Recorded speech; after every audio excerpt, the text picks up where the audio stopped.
Halo Bre, hari ini kita masuk ke materi 41 ya, tentang operasi pada bilangan rasional. Sebelum kita lanjutkan, ada baiknya kita tahu dulu tentang definisi bilangan rasional. Jadi apa sih bilangan rasional itu? Bilangan rasional ialah semua bilangan yang berbentuk P per Q ya Bre. Nah, di mana P-nya itu bilangan bulat dan Q juga bilangan bulat. Sebagai contoh misalkan 7 per 8. Nah, 7 per 8 ini bilangan rasional karena 7 sama 8 bilangan bulat. 5 per 6 ini bilangan rasional. Negatif 5 itu bilangan bulat. Per 6 itu bilangan bulat. Jadi ini bilangan rasional. Kalau negatif 7 per 8 juga bilangan bulat. Bilangan rasional. Terus 8 per negatif 9 misalkan dia bilangan rasional juga. Pokoknya semua bilangan yang dapat dibentuk dalam P per Q itu kita namakan sebagai bilangan rasional. Timbul pertanyaan, apakah dua bilangan rasional? Iya, karena 2 bisa ditulis sebagai 2 per 1. 3 bisa ditulis 3 per 1. Terus negatif 5 juga bilangan rasional karena bisa ditulis sebagai negatif 5 per 1. Intinya semua bilangan yang bisa dinyatakan dalam bentuk P per Q adalah bilangan rasional. Sampai sini aman tidak, Bre? Jadi apa sih yang mau kita tuju setelah kita belajar operasi pada bilangan rasional ini? Pertama, kamu mampu melakukan manipulasi aljabar sederhana terkait bilangan rasional. Yang kedua, mampu memahami sifat-sifat dasar operasi penjumlahan, pengurangan, perkalian, sama pembagian. Terus, kamu juga mampu memahami penggunaan tanda kurung dalam operasi matematika sederhana.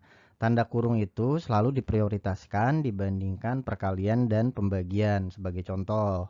Terus kamu dapat menggunakan aturan teleskopik. Nah, ini harus kamu kuasai dengan baik karena aturan teleskopik itu sering banget keluar buat soal-soal kompetisi matematika. Terus kamu dapat menggunakan formula dasar dalam operasi matematika bilangan rasional.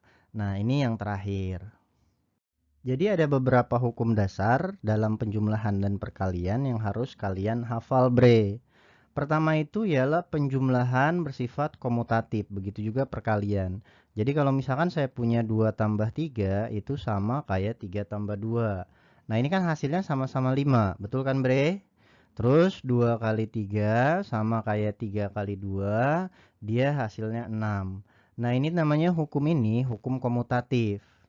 Yang kedua, itu hukum asosiatif. Asosiatif itu mana yang mau kita kerjakan terlebih dahulu. Misalkan 2 tambah 3 tambah 5. Ketika kita jumlahin 2 sama 3 dulu, itu sama nilainya dengan 2 tambah 3 tambah 5. Nah, begitu juga dengan perkalian. Jadi 2 kali 3 itu kalau dikali 5 sama kayak 2 dikali 3 kali 5. Nah, ini namanya hukum asosiatif. Yang terakhir yaitu hukum distributif. Hukum distributif itu cuman masukin ke kurung aja. Jadi misalkan 2 dalam kurung 3 tambah 5. Nah, dia bersifat distributif, jadi bisa masuk ke dalam kurung. Jadi bisa ditulis 2 kali 3 ditambah 2 kali 5. Nah, kalau dibalik boleh nggak? Boleh, tetap sama aja distributif. Jadi 3 kali 5 kalau dikali 2 itu sama kayak 3 kali 2 ditambah 5 kali 2. Jadi Bre, kita bisa buang tanda kurung yang nggak penting Bre. Sebagai contoh misalkan 1 tambah tanda kurung Y. Nah ini kan nggak penting banget kan. Kita bisa buang tanda kurungnya jadi X tambah Y. Kalau beda tanda, nah ini udah kalian pelajarin waktu SD. Jadi kalau X tambah negatif Y itu jadi X min Y. Terus X min dalam kurung Y, X min Y, dan seterusnya ya. Yang nomor 4 juga penting. Kalau min kali min itu kan plus, jadinya X plus Y. Nah ini sifat-sifat dasar yang harusnya kalian kuasai ketika SD. Jadi saya nggak ulang ini terlalu banyak. Seperti yang saya bilang sebelumnya, aturan teleskopik itu ialah aturan yang harus kalian kuasai dengan baik. Jadi sebenarnya kalian nggak hafal rumus pun nggak masalah ketika kalian ngerjain soal yang berkaitan sama aturan teleskopik. Tapi alangkah baiknya kalian hafal. Nah misalkan yang pertama itu ialah 1 per K kali K plus 1. Itu sama dengan 1 per K dikurang 1 per K plus 1. Jadi misalkan saya kasih contoh 1 dibagi 2 kali 3. Nah, ini bisa diubah karena selisih 2 dan 3 itu 1. Ini bisa kita ubah jadi 1/2 dikurang 1/3. Oke. Terus yang kedua, kalau antara K sama K plus M itu kan selisihnya M. Misalkan saya punya 1/1 kali 5. Nah, 1 sama 5 itu kan selisihnya 4. Maka 4-nya bisa kita keluarin. Ini 1/1 dikurang 1/5. Terus, kalau misalkan yang ada 3 biji kayak gini nih. Kalau ada 3 biji, itu dia jadi 2. Jadi misalkan saya punya 1/1 kali 2 kali 3. Nah, ini cukup kalian ubah jadi 1 kali 2, 1/1 kali 2 dikurang 1/2 kali 3.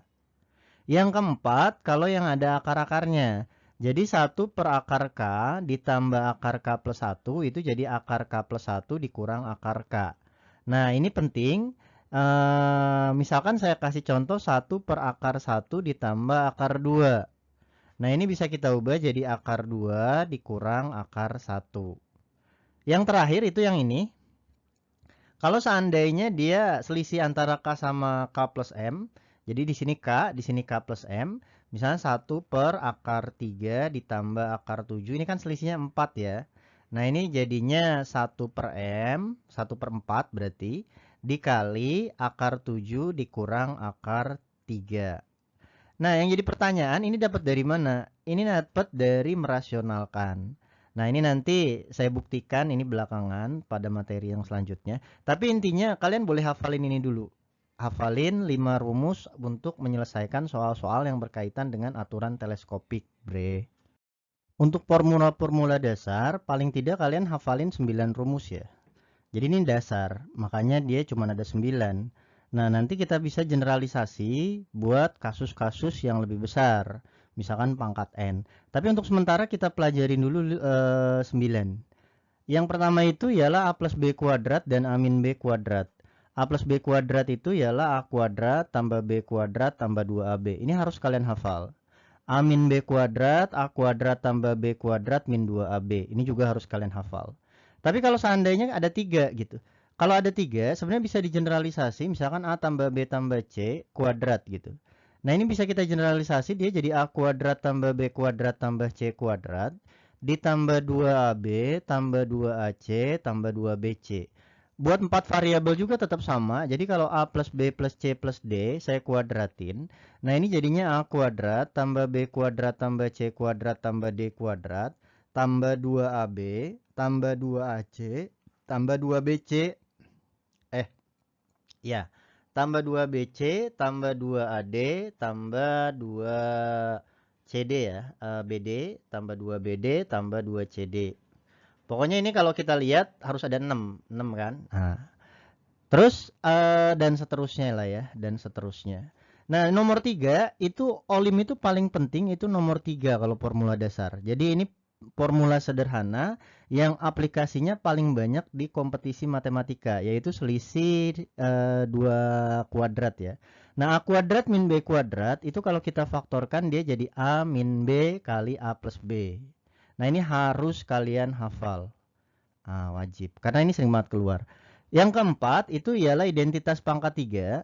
Buat A plus B pangkat 3 itu rumusnya A pangkat 3, 3A kuadrat B, 3AB kuadrat tambah B pangkat 3. Nah, kalau mau disederhanakan itu yang ruas kanannya. Terus kalau yang negatif bentuknya plus min plus min. Kalau mau disederhanakan itu yang sebelah kanannya. Terus kalau yang pangkat 3 itu bisa kita faktorkan mirip sama selisih kuadrat. Cuman yang keluar A plus B, yang kanannya jadi agak ribet. Tapi enggak sih. Nah, A plus B kali A kuadrat min AB kali B kuadrat. A pangkat 3 min B pangkat 3 itu jadi A min B kali A kuadrat plus AB plus B kuadrat. Nah, yang nomor 8 dan 9 itu aturan Sophie-Germain untuk pangkat 4. Nah, ini yang A pangkat 4 tambah A kuadrat B kuadrat tambah B pangkat 4. Jadi kalau ininya 1 kayak gini, ininya 1. Di sininya itu A kuadrat B kuadratnya harus ada, tapi nggak ada 4-nya. Terus kalau yang nomor 9, kalau di sini ada 4-nya tapi A kuadrat B kuadratnya nggak ada, maka di sini jadi min 2AB 2B kuadrat, yang ini 2AB 2B kuadrat. Nah, membuktikan nomor 8 dan 9 ini mudah. Nanti kita buktikan ya.